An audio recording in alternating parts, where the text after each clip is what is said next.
Você vai ouvir agora uma mensagem da Igreja Presbiteriana de Taubaté, São Paulo. Deus o abençoe. Não temos nós todos o mesmo Pai? Não nos criou o mesmo Deus? Por que seremos desleais uns para com os outros, profanando a aliança de nossos pais? Perguntas bastante profundas. Não temos nós todos o mesmo Pai? Não nos criou o mesmo Deus? Por que seremos desleais uns para com os outros? E eis a questão chave: profanando a aliança de nossos pais. O que é aliança? Você saberia, em rápidas palavras, explicar o que é aliança? Não é isto que eu carrego na minha mão esquerda, e se eu não carregar, a Gláucia corta o meu pescoço. Isto não é aliança. Isto é um anel que se convencionou chamar aliança. Um anel que simboliza uma aliança. Portanto, aliança não é anel. Mas biblicamente falando, o que é aliança? Aliança é um acordo, um pacto. No português, aliança é o ato de aliar. E aliar, por sua vez, significa unir, trazer harmonia, união harmônica. Teologicamente falando, aliança é sinônimo de pacto.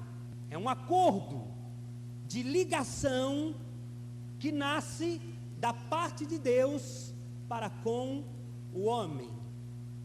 Esta é a temática do livro de Malaquias. O último dos profetas canônicos do Velho Testamento tem como tema central aliança. O período no qual ele entregou esta profecia é de relativa tranquilidade política e um bom progresso do ponto de vista social. A tribo de Judá e a tribo de Benjamim haviam voltado do cativeiro babilônico e estavam em franco progresso, tranquilidade no campo político e progresso no campo social. Porém, do ponto de vista espiritual, o povo de Deus estava passando por um momento delicado. A religiosidade era oca, a religiosidade era vazia, sem alma, sem sentido. Havia o fenômeno da religiosidade, mas sem vida. As obrigações do povo de Jeová em relação ao Senhor da aliança eram feitas de forma mecânica, ritualística e desprovida de zelo. A mensagem de Malaquias para aquele povo é: a razão da espiritualidade vazia é a falta de zelo com a aliança. O que justificava a falta de alma no culto e nas obrigações para com Jeová era o desprezo ao pacto e às suas implicações. Se um casamento vai mal, de uma forma ou de outra, a aliança do dia do casamento não está sendo valorizada. Tranquilo isso, irmãos? Da mesma forma, na vida espiritual, se uma pessoa ou se uma igreja não estão indo como agrada a Deus, realizando as suas obrigações com a alma, de uma forma ou de outra, é porque a aliança com Deus não está sendo valorizada. O que é aliança? O acordo de ligação que nasce da parte de Deus para com o homem. E que coisa linda é pensar nisto. Deus fez uma aliança de amor com o seu povo. Sua graça salva o pecador. E a resposta de gratidão do pecador à aliança deve ser a obediência. Mas que tristeza, várias vezes o povo de Deus desprezou a aliança. E é sobre isso que eu quero meditar com os irmãos nesta noite. Atitudes que demonstram nosso desprezo à aliança. E eu não sei como fazer, filho, mas eu gostaria que você levasse este assunto a sério. Primeira atitude, capítulo 1, verso 2. Acompanhe por gentileza. Eu vos tenho amado, diz o Senhor, mas vós dizeis: em que nos tem amado? Não foi Esaú, irmão de Jacó? Disse o Senhor: todavia, amei a Jacó. A primeira, meus irmãos, atitude que demonstra da parte de uma pessoa o seu desprezo à aliança é a sua falta de compreensão em relação ao amor de Deus, que em outras palavras significa falta de amor a Deus. A primeira atitude é a dúvida quanto ao amor do Senhor. O Senhor Deus diz de maneira enfática: eu vos tenho amado. É uma declaração direta da parte do Senhor: eu vos tenho amado. Mas o povo balança os ombros e pergunta: em que nos tem amado o Senhor? Diante desta pergunta, Deus, interessantemente, não se mostra indignado e nem tampouco irado. Coisa impressionante é este Deus. Ele responde com um fato histórico, incontestável, do qual o povo de Deus tinha conhecimento: a eleição de Jacó. O povo com desprezo balança os ombros e diz: o quê? Deus tem nos amado? E Deus responde: eu amei a vocês quando eu elegi, quando eu escolhi a Jacó. Categoricamente diz o Senhor: eu amei a Jacó. Desprezar a aliança é esquecer o amor de Deus para com o seu povo. O que Deus queria que aquele povo lembrasse era que, na eleição de Jacó, não houve mérito da parte de Jacó. Ele não era um bonitão de olhos azuis, não era. Ele não era sequer o primogênito, não era sequer o preferido de seu pai Isaque, não era o preferido também. Mas Deus, em sua soberana e livre graça de salvar quem Ele quer, de escolher quem Ele quer, escolheu um trapaceiro chamado Jacó. Quando você lê o livro de Gênesis, um quarto do livro de Gênesis está relatando a história de Jacó. Abraão tem menos ênfase em Gênesis do que Jacó. E quando você lê a história de Jacó, você fica com a impressão: alguma coisa está errada. Tem algo de errado nessa história. Primeiro, porque a tradução do nome Jacó é enganador. Não é estranho, meus irmãos, que Deus chame por sua graça livre e soberana um homem para dele fazer o seu povo, para dele virem as 12 tribos de Israel, que tenham o nome de enganador. Quando eu leio a história de Jacó, eu fico pensando: sujeitinho oportunista, não hesitou em passar a perna no seu irmão. Eu não estou dizendo que ele passou a perna no vizinho, não, e nem no inimigo.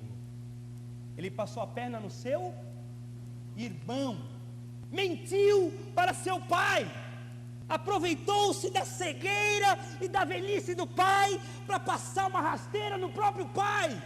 Vivia fugindo, não podia ter uma encrenca, que lá ia ele arrumando as malas e fugindo. Parece nós, diante dos problemas, pé na estrada.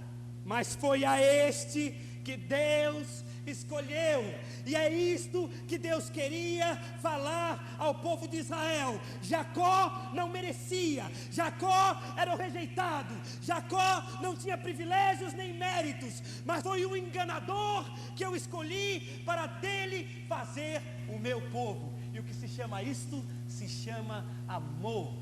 O que Deus estava querendo colocar no coração daquele povo era: ele tinha outras opções. Você já parou para se perguntar alguma vez: será que Deus não tinha melhores opções ao invés de escolher Jacó?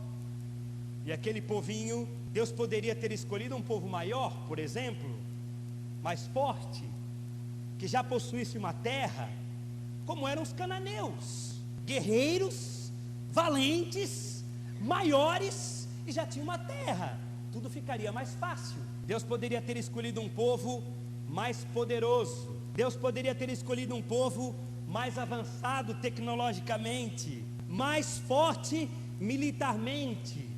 Deus poderia ter escolhido um povo mais culto e mais aristocrático, como os egípcios. Mas quando o povo questiona onde está o amor de Deus, Deus responde: não foram os cananeus os meus eleitos, não foram os egípcios os meus eleitos, não foi Esaú o meu eleito. O meu eleito foi Jacó. Ele escolheu Jacó. Por quê? Por amor. Livre e soberanamente ele escolheu a Jacó. E o povo de Jacó ainda perguntava desdenhosamente: em que nos tem amado o Senhor? Assim somos nós, meus irmãos. Constantemente desprezamos os privilégios da aliança, perguntando: será que Deus está comigo mesmo? Será que Ele me ama mesmo? Lá no fundo, num lugar bem íntimo e trancado da nossa alma, nós fazemos uma pergunta bem baixinho: será que Ele nos ama? São tantos os problemas, são tantas as angústias, são tantas as lutas, tantas vezes a minha força acaba, e tudo isso nos leva a pensar conosco: será que Ele me ama mesmo? É a pergunta de Israel: em que é que o Senhor nos tem amado? Mais uma vez eu afirmo, Deus não se zanga com esta pergunta. Interessante que, feita a pergunta, Ele podia mandar um raio. Talvez seja o que eu faria no lugar dele, e você também, mas não é isso que Ele faz. Mas Ele responde de forma firme: eu escolhi a Jacó. Ou seja, você é um dos meus eleitos. Ele te escolheu quando poderia ter escolhido qualquer outra pessoa. Ele escolheu você quando poderia ter escolhido o seu vizinho, por exemplo. Você foi o tocado, você foi o chamado, você foi o escolhido. Na verdade, o desprezo ao amor do Deus que elege é a própria falta de amor para com Deus. Sem colocar no primeiro lugar de todas as coisas o amor, é impossível se relacionar com Deus, com Jesus e com o Espírito da forma correta. Mas você precisa, filho, trazer à memória o Deus que elege por graça, elege por amor. O amor é um sentimento fundamental para todas as áreas do relacionamento e da experiência humana. Um casamento sem amor não é casamento. Acabado o amor, deixa de ser casamento para ser mero ajuntamento. Uma família sem amor não é família. É simplesmente um grupo de pessoas que mora debaixo do mesmo teto. Poderia morar ali, como poderia morar em qualquer outro lugar. Da mesma forma, o amor é fundamental ao nosso relacionamento com Deus. Há muitas coisas, e eu não entendo quando é que nós vamos entender isto. Há muitas coisas que Deus pede ao homem: obediência, zelo, temor, responsabilidade. Mas quando Ele foi definir tudo o que Ele esperava em uma palavra, apenas uma, a palavra escolhida foi: amarás ao Senhor teu Deus de todo o teu coração. Quando a palavra única precisou ser expressa por Deus para dizer: O que é que Ele espera de você? Ele disse: espero que você me ame. Gostaria de dizer algo de maneira bastante enfática, para que ficasse gravado na mente de todos nós nesta noite, quando pensamos acerca do desprezo à aliança. Todos os nossos problemas espirituais, de uma forma ou de outra, decorrem da nossa falta de amor para com Deus. O Senhor Jesus, em João capítulo 14, verso 15, afirma: se me amais, guardareis os meus mandamentos. A fé cristã depende de um autoexame.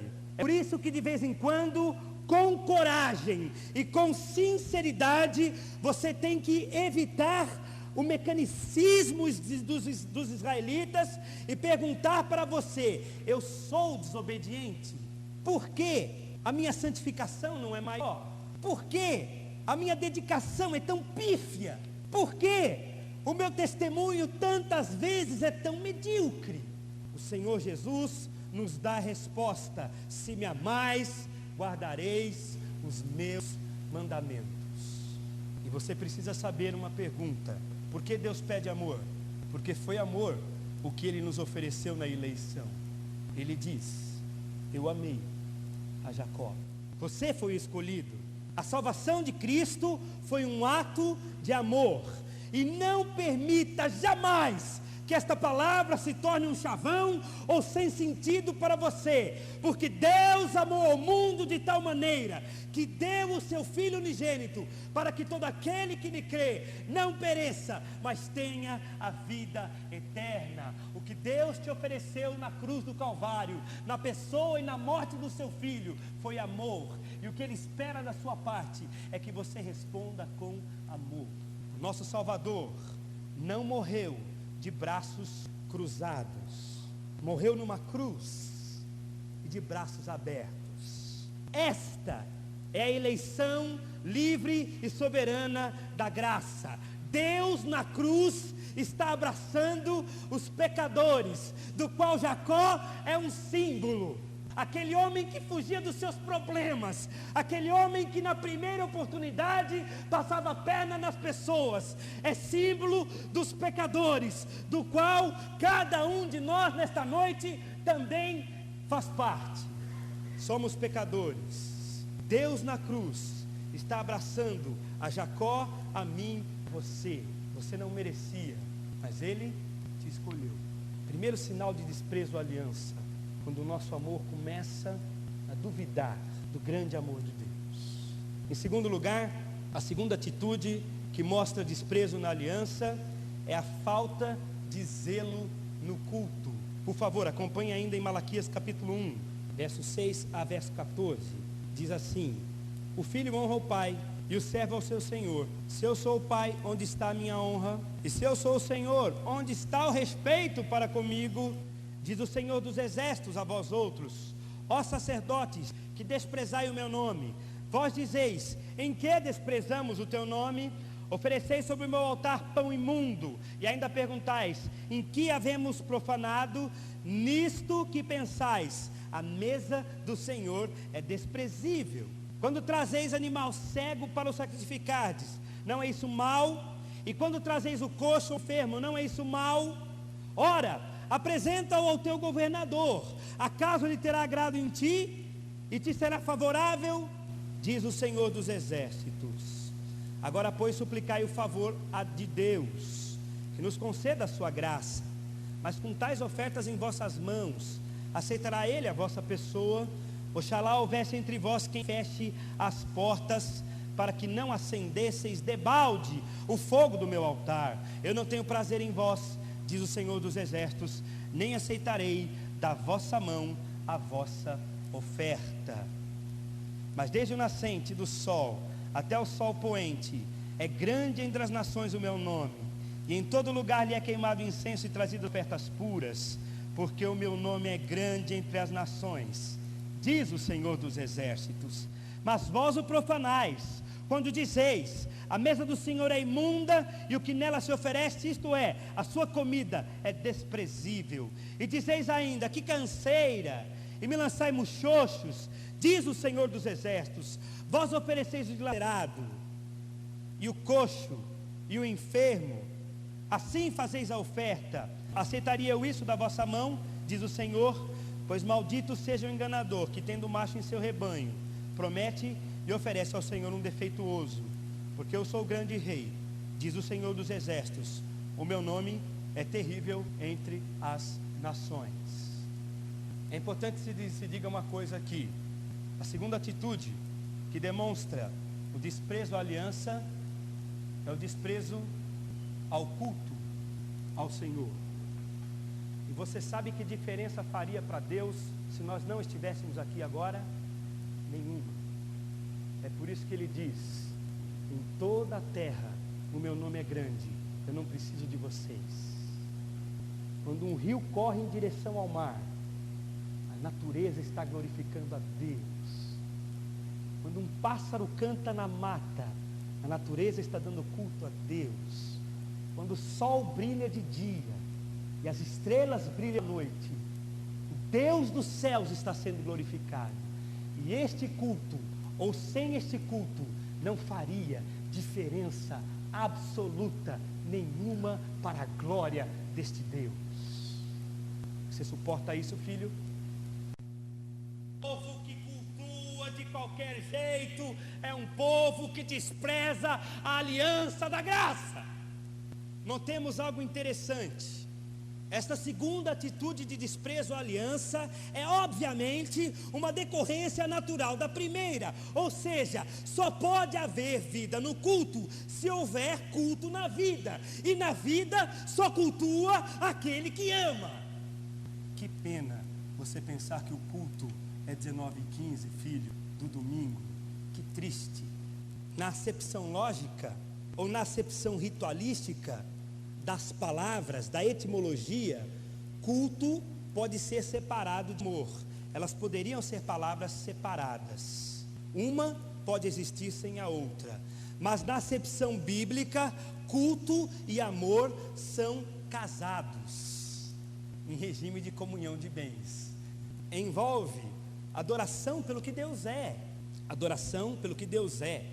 O culto envolve louvor pelo que Deus fez e faz. O culto envolve fé, o culto envolve serviço, o culto envolve celebração, o culto envolve os sacramentos, e tudo isto sem o pressuposto da presença do amor a Deus perde o seu sentido. O culto sem amor está na base de muitas coisas erradas que se manifestam no próprio culto e na falta de zelo que demonstramos para com ele. Veja, por exemplo, o verso 8. Quando trazeis animal cego para o sacrificardes, não é isto mal? E quando trazeis o coxo ou o enfermo, não é isso mal? Ora, apresenta-o ao teu governador. Acaso ele terá agrado em ti? Ele te será favorável, diz o Senhor dos exércitos. Onde se manifesta o culto sem amor? Se manifesta quando as minhas ofertas são desprezíveis, quando eu penso que qualquer coisa pode ser oferecida para Deus. Meus irmãos, isso é gravíssimo. Há pessoas que pensam assim em relação ao dízimo. Quando sobrar um dinheirinho, eu vou ser dizimista. Deus não precisa de suas sobras, guarde-as para você. Deus não precisa de migalhas, guarde-as para você. Há pessoas que vêm à igreja quando sobra tempo, quando não estão cansados, ou quando não tem nada melhor para fazer. Deus não precisa das suas sobras, Deus não precisa das suas migalhas, guarde-as para você. Ou eu adoro a Deus com tudo que eu sou e com tudo que eu tenho, ou eu adoro a Deus com a melhor expressão daquilo que eu sou e tenho, ou Deus não aceita o meu culto. Deus não precisa das minhas sobras, Deus não aceita qualquer coisa, porque quando Ele nos ofereceu o que Ele tinha, Ele ofereceu o que Ele tinha de melhor, o seu Filho santo, justo e perfeito. Foi essa a oferta de amor de Deus. Mas Israel oferecia qualquer coisa. E o que é que isso significa à luz da mensagem de Malaquias para a igreja? Que muitas vezes o nosso culto é desprezo aos privilégios da aliança. Tem piano, tem equipe de louvor, mas nos altos céus, o coração de Deus está triste. E você sabe por quê? O verso 8 nos dá uma indicação interessante. O povo ia comprar as ovelhas do sacrifício levítico, chegava para o comerciante e dizia: escuta, quanto está a ovelha hoje? O comerciante dizia assim: R$150. Quê? Não tem nenhuma doente aí, uma coxa, uma cega?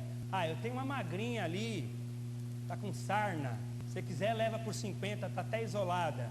Falei: dá ela aí que eu vou levar para o culto. É assim que nós fazemos com o nosso tempo e com os nossos recursos. E Deus é tão enfático, meus irmãos, para deixar clareza.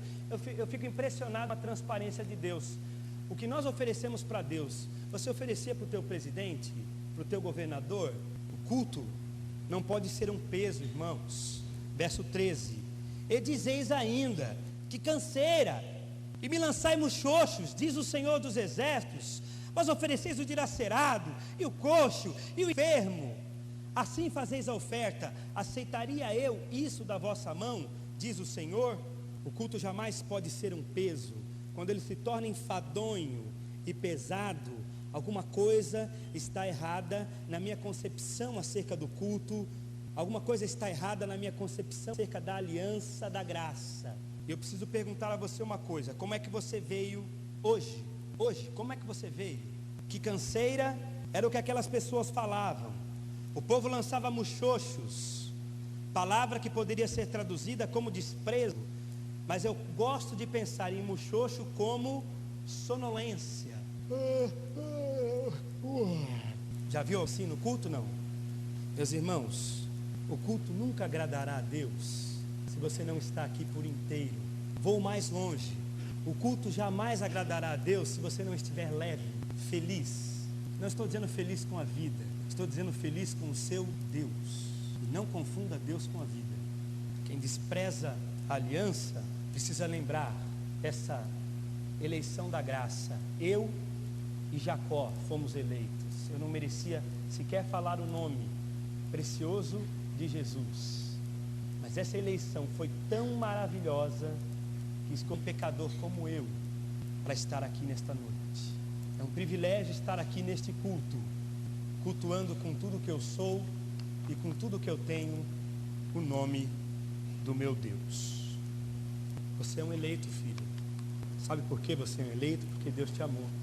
Poderia ter amado o seu vizinho, poderia ter escolhido outra pessoa, mas eis a eleição da graça. É você quem está aqui hoje. É a você que Jesus propôs de graça a salvação. Louve a Deus pela sua eleição. Cultue a Deus com a vida, na vida, dedicando a Ele o seu amor.